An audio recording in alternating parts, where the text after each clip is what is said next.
اور تیسرا سوال ہوگا وعن مالہ من این اکتسبہ، کہ مال کہاں سے کمایا، کن راہوں سے حاصل کیا تھا مال کو۔ مال حاصل کرنا یہ بھی ضروری ہے، اس کے بغیر دنیا کی زندگی گزرتی نہیں ہے۔ اس کی مال کی مثال دنیا کے اندر ایسے ہے جیسے کشتی کے لیے پانی کی مثال ہے کہ کشتی بغیر پانی کے نہیں چلتی ہے، پانی ہوگا تبھی کشتی چلے گی، پانی کے بغیر نہیں چل سکتی ہے۔ اسی طرح دنیا کی زندگی گزارنے کے لیے کچھ آدمی کے ہاتھ میں ہونا چاہیے، لیکن وہی پانی اگر کشتی کے اندر آ جاتا ہے تو کشتی غرق ہو جاتی ہے۔ اسی طرح مال کی محبت اگر دل کے اندر آ جائے گی پھر یہ آدمی کو لے ڈوبتا ہے۔ یہ ضرورت کی چیز ہے، اس لیے اس کو حاصل کیا جائے ضرورت سمجھ کے، اس کو دل کے اندر نہ آنے دیا جائے، دل کے اندر اس کی محبت کو نہ آنے دیا جائے، بلکہ دل اللہ نے بنایا ہے اپنے لیے، اللہ کی محبت دل کے اندر ہونی چاہیے۔ تو مال کے بارے میں پوچھا جائے گا یہ کہاں سے کمایا؟ جب مال کی محبت دل کے اندر ہوتی ہے پھر آدمی نہیں دیکھتا ہے کہ یہ حلال راستہ ہے یہ حرام کا راستہ ہے، پھر تو آنا چاہیے جیسے کیسے آ رہا ہو، بس لوٹنے میں وہ لگتا ہے، حاصل کرنے میں لگ جاتا ہے۔ اور جب اللہ کی محبت دل کے اندر ہوتی ہے، مال کی محبت نہیں ہوتی ہے، پھر مال کو یہ چھوڑ دیتا ہے، مال اس کے پیچھے گھومنے لگتا ہے، یہ بھاگتا ہے لیکن اس کے پیچھے پیچھے وہ آتا ہے۔ کیوں؟ اس لیے کہ دنیا کے اندر انسان کی ضرورت کی جو چیزیں ہیں اللہ نے ان کا فیصلہ کر دیا ہے، اللہ کی تقسیم ہے۔ نحن قسمنا بینہم معیشتہم فی الحیات الدنیا، اللہ تعالیٰ تقسیم کرتا ہے اور اللہ تعالیٰ جس کے لیے چاہتا ہے رزق کو پھیلا دیتا ہے، جس پر چاہتا ہے تنگ کر دیتا ہے۔ یہ اللہ کے ہاتھ میں جو مقدر میں ہے وہ آدمی کو مل کر رہے گا، اس لیے اس کے پیچھے پڑنے کی ضرورت نہیں ہے۔ ہاں اسباب اختیار کرنے کا ہمیں حکم ہے، وہ ہم اختیار کریں گے، اس کے بعد پھر دینے والی ذات اللہ کی ہے اور ہم جو حلال طریقہ ہے اسی کو اختیار کریں گے، چاہے اس میں تھوڑا ہی ہمیں مل رہا ہو۔ کیوں؟ اس لیے کہ دنیا کی زندگی ہے ہی کیا۔ اس کے بارے میں تو اللہ کے رسول نے فرمایا کن فی الدنیا کانک غریب او عابر السبیل، کہ تو دنیا کے اندر ایسے رہ، ایسے گزر جا کانک غریب، جیسے تو کوئی مسافر ہو، کوئی پردیسی ہو، پردیسی اور مسافر کی طرح یہاں سے گزر جا۔ یہاں پر بہت زیادہ بوجھ جمع کرنے کی تجھے ضرورت نہیں ہے۔ او عابر السبیل، یا جیسے کوئی راہگیر ہوتا ہے، راستے سے گزرنے والا ہوتا ہے، اس طرح بن کے زندگی گزارو۔ وعد نفسک فی اصحاب القبور، اور تو اپنے آپ کو قبر والوں میں شمار کر، اپنے آپ کو یہ شمار کر کہ میں مر چکا ہوں، میں قبر میں پہنچ چکا ہوں۔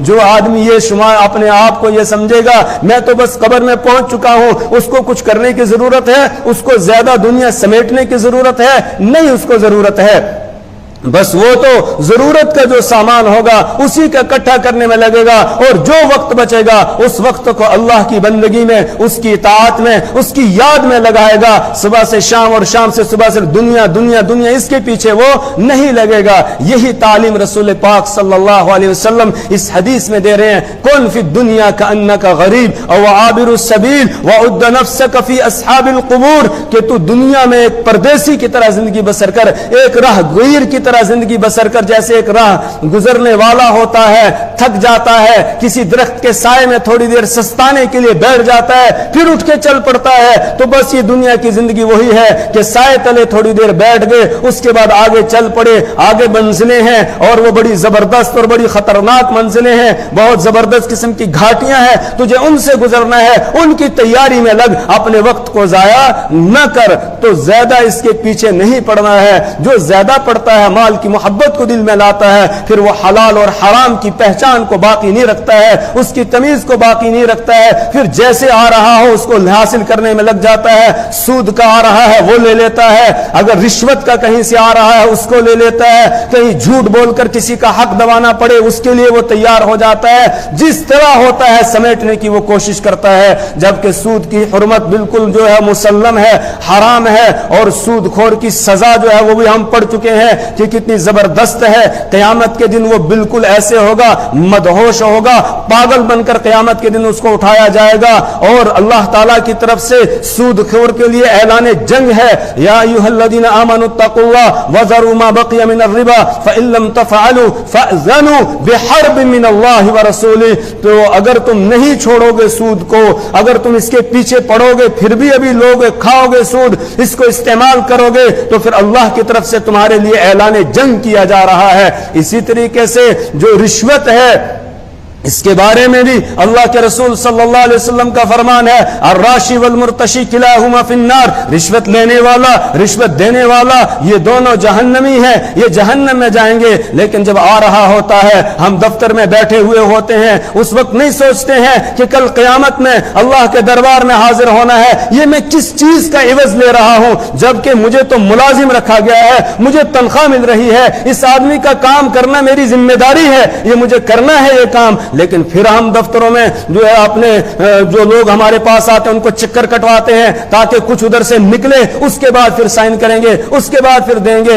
یہ رشوت خور جو ہے یہ مال نہیں کھا رہا ہے بلکہ یہ جہنم کی آگ کے انگارے اپنے پیٹ کے اندر بھر رہا ہے۔ ان الذين ياكلون اموال اليتامى ظلما انما ياكلون في بطونهم نارا، اللہ نے یتیموں کے مال کے بارے میں یہ کہا ہے، یہی وعید ہے حرام خور کے لیے بھی کہ جو حرام کا مال اپنے پیٹ کے اندر ڈالتا ہے اس کے لیے بھی یہی ہے، انما یاکلون فی بطونہم نارا، کہ وہ اپنے پیٹ کے اندر آگ کو بھر رہے ہوتے ہیں، آگ کو داخل کر رہے ہوتے ہیں۔ اور ایک روایت میں اللہ کے رسول صلی اللہ علیہ وسلم نے ارشاد فرمایا کہ لا يدخل الجنت لحم نبت من السحت، کہ جسم کا وہ حصہ، گوشت کا وہ حصہ کہ جو حرام سے پرورش پایا ہو، جو حرام سے بنا ہو، لا يدخل الجنہ، وہ جنت میں داخل نہیں ہوگا۔ وكل لحم نبت من السحت كانت النار اولى به، اور جسم کا ہر وہ گوشت کا حصہ کہ جو حرام سے پرورش پائے، كانت النار اولى به، جہنم اس کے زیادہ لائق ہے، یہ جہنم کے اندر جائے گا۔ اب بہت ساری چیزیں جن کی حرمت ہمارے سامنے ہے، سود کو سب لوگ حرام سمجھتے ہیں، اسی طرح رشوت ہے اس کو بھی حرام سمجھتے ہیں، کسی کا مال ہم ہڑپ کر جائیں، چھین لیں، غصب کر لیں، اس کو بھی لوگ حرام سمجھتے ہیں۔ اس کی برائی کچھ نہ کچھ ذہن و دماغ میں ہے، البتہ آدمی کسی وقت پاگل ہو جاتا ہے، بالکل عقل سے پیدل ہو جاتا ہے، اپنی عقل کو کنارے رکھ دیتا ہے، پھر سود بھی کھانے لگتا ہے، پھر رشوت بھی لینے لگتا ہے، پھر کسی کی زمین دبا لیتا ہے، کسی کا روپیہ پیسہ دبا لیتا ہے۔ لیکن کچھ چیزیں ایسی ہوتی ہیں کہ جو حرام ہے لیکن ہم اس کو حرام سمجھتے ہی نہیں ہیں، اس کی حرمت ہمارے ذہن و دماغ کے اندر نہیں ہوتی ہے۔ مثال کے طور پر ایک آدمی ملازم ہے، 8 گھنٹے اس کو ڈیوٹی دینی ہے، اگر وہ ڈیوٹی میں کوتاہی کر رہا ہے، 6 ہی گھنٹے ڈیوٹی دے رہا ہے یا 5 گھنٹے ڈیوٹی دے رہا ہے اور دیر سے جاتا ہے، جلدی وہاں سے نکل آتا ہے، یہ جو وقت اس نے کم کیا ہے اپنی ڈیوٹی کے اندر، اس کے مد مقابل جو تنخواہ آئے گی یہ تنخواہ بھی اس کے لیے حرام ہے، لیکن آدمی سمجھتا نہیں ہے۔ اس میں ہم کوتاہی کرتے ہیں اور سمجھتے ہیں ہم تو ملازم ہیں، جو تنخواہ مل رہی بالکل ہمارے لیے حلال ہے۔ نہیں، اتنا حصہ جو ہم نے ڈیوٹی میں کوتاہی کی ہے اس کے مقابل جو تنخواہ آئے گی وہ حرام ہوگی، اس کا استعمال کرنا ہمارے لیے جائز نہیں ہے۔ اگر اس کو کھانے میں لگائیں گے حرام کھا رہے ہیں، پینے میں لگائیں گے پینا ہمارا حرام ہو جائے گا، اس سے کپڑا خریدیں گے لباس ہمارا حرام ہو جائے گا۔ آج یہی وجہ ہے ہم لمبی لمبی دعائیں کرتے ہیں لیکن دعائیں قبول نہیں ہوتی ہیں۔ اللہ کے رسول صلی اللہ علیہ وسلم نے پہلے ہی پیشن گوئی کی تھی، ایک وقت آئے گا لوگ دعائیں کریں گے، لمبی چوڑی دعائیں کریں گے لیکن ان کی دعائیں قبول نہیں ہوں گی۔ کیوں؟ اس لیے کہ اس کا کھانا حرام، اس کا پینا حرام، اس کا پہننا حرام، اس کا رہنا حرام، ساری چیزیں حرام سے وہ پل رہا ہے، حرام کو استعمال کر رہا ہے۔ فَأَيْنَ يُسْتَجَابَ لَهُ، تو کہاں سے اس کی دعائیں قبول کی جائیں گی؟ اس لیے اس طرف توجہ دینے کی بھی ضرورت ہے۔ اور جو آدمی اپنی ذمہ داری میں اپنی ڈیوٹی میں کوتاہی کرتا ہے وہ سمجھ لے اس کے لیے بڑی سخت وعید ہے۔ وَيْلٌ لِّلْمُطَفِّفِينَ الَّذِينَ إِذَا اكْتَالُوا عَلَى النَّاسِ يَسْتَوْفُونَ وَإِذَا كَالُوهُمْ أَوْ وَزَنُوهُمْ يُخْسِرُونَ أَلَا يَظُنُّ أُولَٰئِكَ أَنَّهُمْ مَبْعُوثُونَ وَيْلٌ لِّلْمُطَفِّفِينَ، ہلاکت ہے ان لوگوں کے لیے جو ناپ تول میں کمی کرتے ہیں۔ الَّذِينَ إِذَا اكْتَالُوا عَلَى النَّاسِ يَسْتَوْفُونَ، جب لوگوں سے لیتے ہیں، تنخواہ لینے کے نمبر آتا ہے پوری لے لیتے ہیں۔ وَإِذَا كَالُوهُمْ أَوْ وَزَنُوهُمْ يُخْسِرُونَ، اور جب ڈیوٹی دینے کا نمبر آتا ہے تب اس میں کوتاہی کرتے ہیں، کمی کرتے ہیں۔ یہ بھی اس کا ترجمہ کر سکتے ہیں وَإِذَا كَالُوهُمْ أَوْ وَزَنُوهُمْ يُخْسِرُونَ أَلَا يَظُنُّ أُولَٰئِكَ أَنَّهُمْ مَبْعُوثُونَ، کیا وہ یہ خیال نہیں کرتے ہیں؟ أَلَا يَظُنُّ أُولَٰئِكَ أَنَّهُمْ مَبْعُوثُونَ، کہ ان کو قیامت کے دن اٹھایا جائے گا اور اس دن حساب لیا جائے گا۔ أَلَا يَظُنُّ أُولَٰئِكَ أَنَّهُمْ مَبْعُوثُونَ لِيَوْمٍ عَظِيمٍ يَوْمَ يَقُومُ النَّاسُ لِرَبِّ الْعَالَمِينَ، ایک بڑے دن میں ان کو اٹھایا جائے گا جس دن سارے لوگ رب کے سامنے کھڑے ہوں گے۔ اس لیے اپنی ڈیوٹی میں ہمیں میں کوتاہی نہیں کرنی چاہیے۔